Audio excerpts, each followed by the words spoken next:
So I've gone through and I pulled out some of my favorite books that I've read this year and some of my not so favorite books that I've read this year. And I don't just want to sit here and completely trash on these stories that I know someone and groups of people work so hard to create. So this is just my opinion, and if your opinion differs from that, that's fine. If you agree, if you disagree, whatever, it's okay. I'm cool with it. Some of these opinions are a bit controversial. I'm already knowing that the comment section is probably going to be like, are you kidding me? Seriously, that was my favorite book ever, blah, blah, blah.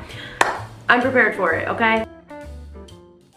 So one of the best books that I've read this year was One True Loves by Taylor Jenkins Reid. She's the author of so many hit books, Daisy Jones and the Six, Malibu Rising, my personal favorite, The Seven Husbands of Evelyn Hugo. And you don't know how hard it was for me to not add the book into this video. Like I had it out. Like I adore this book. So without giving any spoilers, this is all information you can literally find on the back of the book, but it's basically about this girl named Emma, and she marries her high school sweetheart Jesse, and they have this like ideal life where they travel. He goes missing. He goes on a trip and they can't find him. So we go through her grief dealing with him being lost and all of the denial and acceptance, and it's really like a heart-wrenching portion of the book. But then he's found, and I'm telling you, I'm not spoiling it. Like, this is all the info on the back. Jesse is found, but in this period that Jesse was found, she falls in love with someone else, and now that he's back, she has to kind of figure out her life between, does she want her old husband or does she want her new husband? Does she want this old life or the new life that she's created for herself? And one of the biggest things that this book taught me is that not everything is black and white. There's gray areas to everything. I had no clue who she was gonna end up with, which is why it was so fascinating to me. It's not just a love story. It's not just about, well, which man does she pick? It's about what is best for her, how has she grown, how has she changed, how she's matured. Like, I love this book. I hold it really close to my heart. Definitely was plot twisty, definitely had all the little surprises. It made my heart pound a little hard. It made my heart break a little bit. There's so many good aspects to the book. I really loved it. I know this one is about to be controversial, but I think one of the worst books I read this year was They Both Die at the End by Adam Silvera. I got through it really quickly, and I'm pretty sure I gave it like a 5 out of 5 stars. Like, this was right when I got into reading. This was probably like, I actually think this was the first book I read after reading the Harry Potter series, so I really didn't have a good interpretation of what I liked about reading, what type of books I really prefer to read, and just this storyline, I do not prefer this at all. This book follows Mateo and Rufus in a time where you literally get called on the day you're gonna die, so you get a call from this company called Deathcast. I just hate that concept. I know some people probably find it so profound and they find it so beautiful and glorious, and at first I kind of did, like, oh, how are they gonna spend their last day? But I found myself not dreading to read the book, but like on the edge of my seat every single time I was reading it, and not in a good way. I had a lot of anxiety around reading this book, and I felt like I had to like this book because it was so popular on TikTok and because everyone was talking about it. But like, I'm really not a fan of these like morbid stories. I mean, there was never going to be a happy ending. There was never going to be a solution because literally both of the main characters die at the end. Like, literally they both die at the end. That is the title of this book, and that is exactly what happened. So at the time of reading, I thought this book was so profound and so deep, but after reading so many other books the rest of this year, I was like, yeah, no, I kind of don't really like that book. I kind of don't want to read that again. So it's not a bad book, but it's not the type of book that I want to read ever again. One of my favorite books that I read this year, Writers and Lovers by Lily King. I've been sitting here debating back and forth how I want to explain this book to you because I think some people will find this book boring. It has a similar tone to Normal People by Sally Rooney, so if you read that book, you would probably really enjoy this one. This book had me hooked from the first paragraph, and I could not put it down after that. I have a pact at myself not to think about money in the morning. I'm like a teenager trying not to think about sex, but I'm also trying not to think about sex, or Luke, or death, which means not thinking about my mother, who died on vacation last winter. There are so many things I can't think about in order to write in the morning. Casey is a writer who is trying to follow her passion of writing, but also needs to have a regular 9-to-5 job to live, and to live comfortably in the city of Boston. But we're just following her life and the mundaneness, is mundaneness a word? And the mundane activities that her life revolves around, like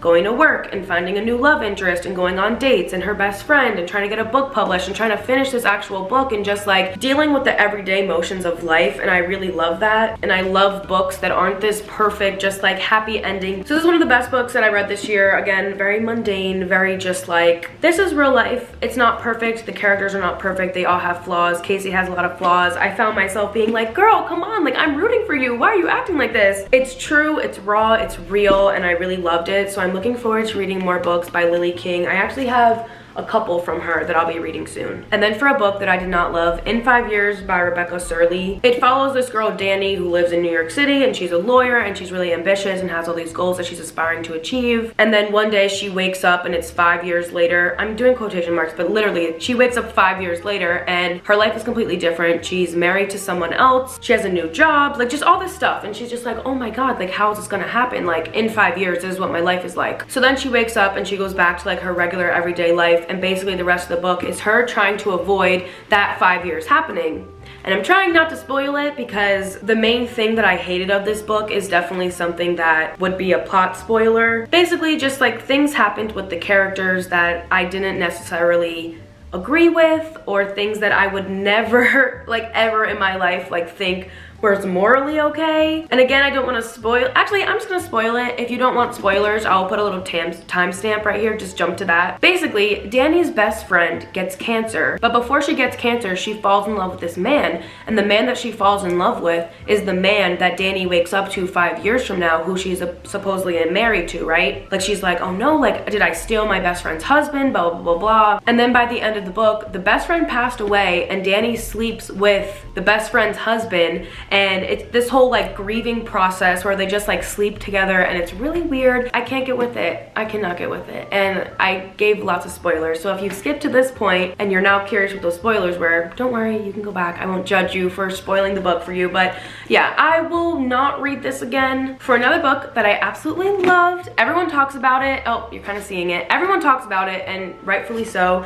It Ends With Us by Colleen Hoover. I first want to say, please look up the trigger warnings before you read this book. So this book follows Lily, and she lives in Boston, and one night after her father's funeral, she meets this guy named Ryle, and he's a doctor and he's perfect, and I'm like, damn, like I'm falling in love with Ryle. But things take a turn with him, and that is all I'm gonna say because I don't want to spoil it. But also something that's really interesting about this book, so it flips back and forth between Lily in high school and then, you know, current Lily. And the way that we learn about her past and all the things that she went through was actually through diary entries. When I read the title, It Ends With Us, I thought it was just gonna be like a love story, like point blank love story, but like that last line, I'm not gonna spoil it, but like it hit different. It hit different. I was like about ready to cry over this book. Like the meaning It Ends With Us has a whole like twist.